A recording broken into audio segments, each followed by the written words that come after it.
Salve galera, começando mais um vídeo do canal Camisa 4 de Sérgio Ried.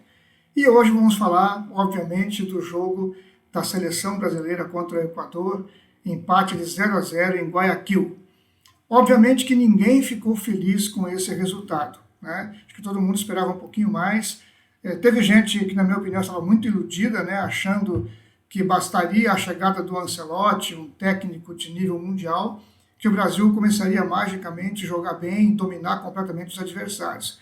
Eu não tinha essa ilusão e não esperem de mim aqui um vídeo para caçar likes, né, com declarações polêmicas. Eu gosto de ser muito realista e muito racional nos meus comentários. Então vamos lá. O desempenho não agradou praticamente ninguém. Eu também não fiquei satisfeito de ver aquilo que o Brasil jogou. Mas eu acho que a gente tem que fazer uma análise fria do momento que a seleção brasileira está vivendo e do que poderia ter sido feito já ontem, depois de apenas 2 treinos do Ancelotti com a seleção brasileira.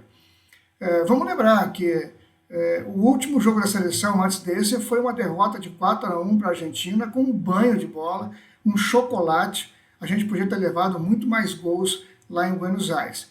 Então, na minha opinião, o Ancelotti ele quis chegar com um pouco mais de segurança, né? Botou o meio de campo com 3 volantes, né? Quando na Argentina nós jogamos apenas com 2 e 4 atacantes, né? Um absurdo dentro do Monumental de Núñez, e foi aquele baile, né?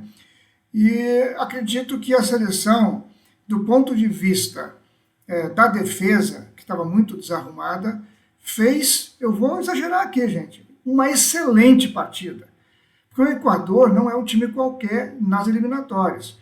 O Equador é segundo colocado, e isso que teve 3 pontos retirados por conta da inscrição irregular de algum jogador. Então o Equador era para estar com mais pontuação ainda, estaria mais folgado em segundo lugar. Estava jogando em casa, né? Praticamente com o time completo, exceto o Ener Valencia e o Plata, né? que joga no Flamengo, que não puderam jogar. Mas um time entrosado, que vem sendo repetido há muitos jogos, e, na minha opinião, o Equador era favorito jogando em casa. E, no final do jogo, fato incontroverso, o Equador não criou sequer uma chance de gol clara, nenhuma. Deu alguns chutes de fora da área, né, e praticamente não levou perigo para a meta do Alisson. Tanto é que ele não fez nenhuma defesa assim difícil ou significativa. Pegou um chute de longe do Stupinhan, um outro chute de fora da área, fraco, né, e mais nada. Deu uma saída de gol complicada, mas ficou nisso. Os nossos 2 zagueiros ontem tiveram uma atuação beirando a perfeição. A estreia do Alexandro Ribeiro, né, que prefere ser chamado de Alex, foi surpreendente. Muita maturidade, muita tranquilidade com a bola nos pés. No primeiro tempo, inclusive, ele arriscou 2 passes longos pelo chão, rompendo linhas, que a bola chegou nos atacantes brasileiros, que não souberam dar continuidade à jogada. Mas o Marquinhos e o Alex Ribeiro jogaram muito bem. Os laterais não comprometeram, acho que o Wanderson teve muito trabalho, né? Em alguns duelos ele foi vencido, mas no geral marcou bem. E o Alexandro muito seguro. O que faltou para eles? Faltou se apresentar na frente, faltou jogar no modo de construção de jogadas ou na ultrapassagem para serem mais perigosos na frente, né? O Casemiro, que é um jogador de confiança do Ancelotti, né, que voltou depois de muitos meses, né, acho que mais de ano, sem ser convocado, fez uma partida segura, chegou na frente pelo menos em 2 oportunidades, numa delas ele cabeceou mal, mas se apresentou bem dentro da área. Eu acho que tinha até chance de fazer coisa melhor ali. E teve uma chance que eu reputo uma chance clara de gol. Numa jogada do Vinícius pela esquerda, que deu um passe rasteiro para o meio da área. O Gerson, se eu não me engano, fez um corta-luz. Alguém fez o corta-luz. E o Casemiro chegou batendo de primeira. Tentou deslocar do goleiro, faltou um pouquinho de força na bola, mas se apresentou e chegou na frente. Então, acho que fez uma partida bastante razoável. Agora, na frente ainda faltou criatividade, né? O Estevão estava muito tímido, No começo perdeu umas bolas bobas, ele é um craque de bola, né? Eu deposito muita esperança nesse jogador no futuro, mas estava muito inseguro e só depois começou a ir para cima do seu marcador, que é um excelente marcador, né? O Estupiñán joga na Inglaterra, no Brighton, e é um jogador realmente de muita intensidade física, né? Então o Estevão ficou devendo.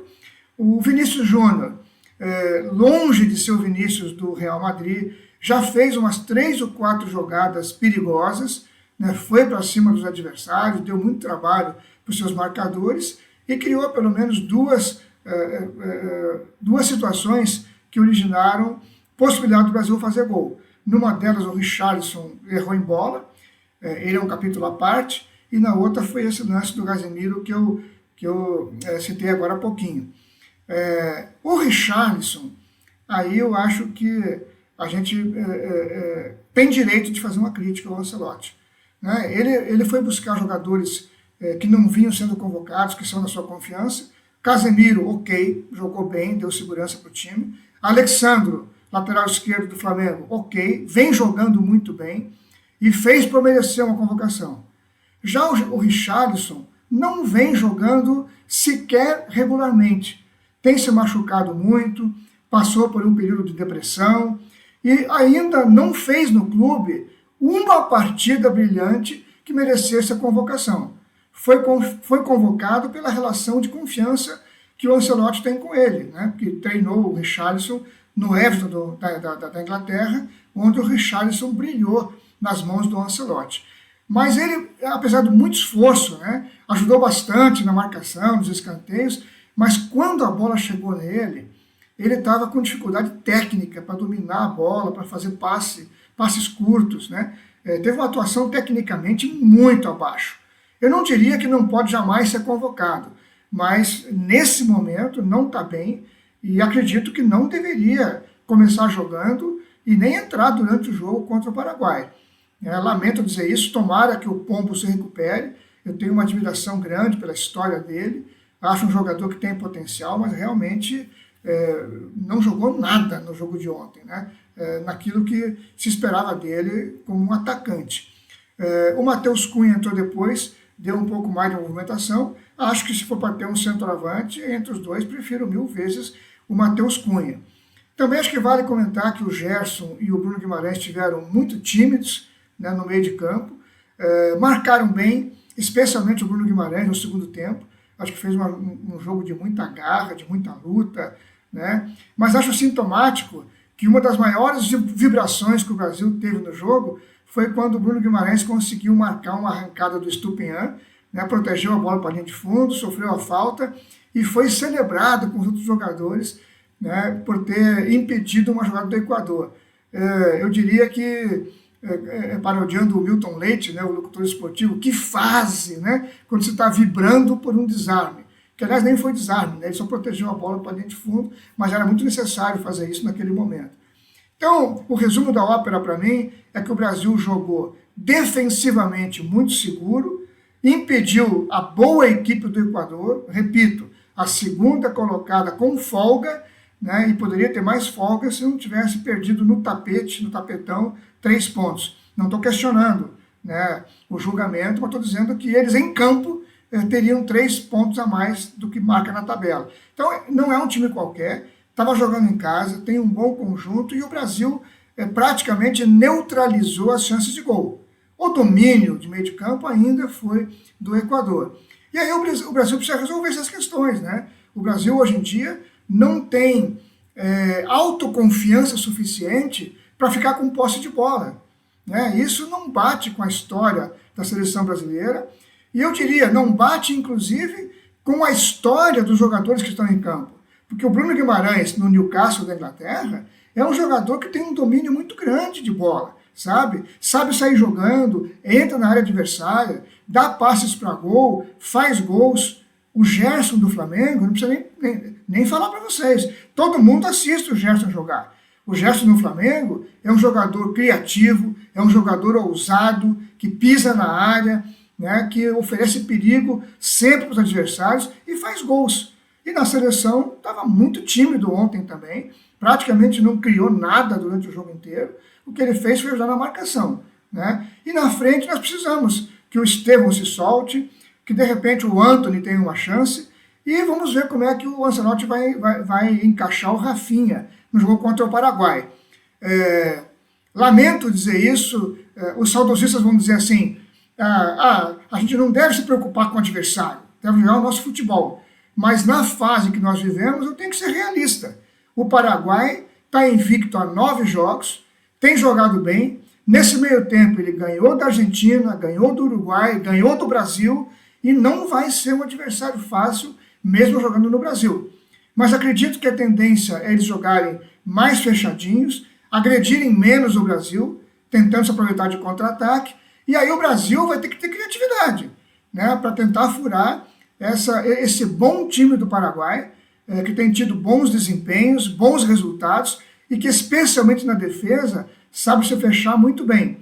Então acho que vai ser um teste realmente importante, especialmente para a capacidade ofensiva do Brasil.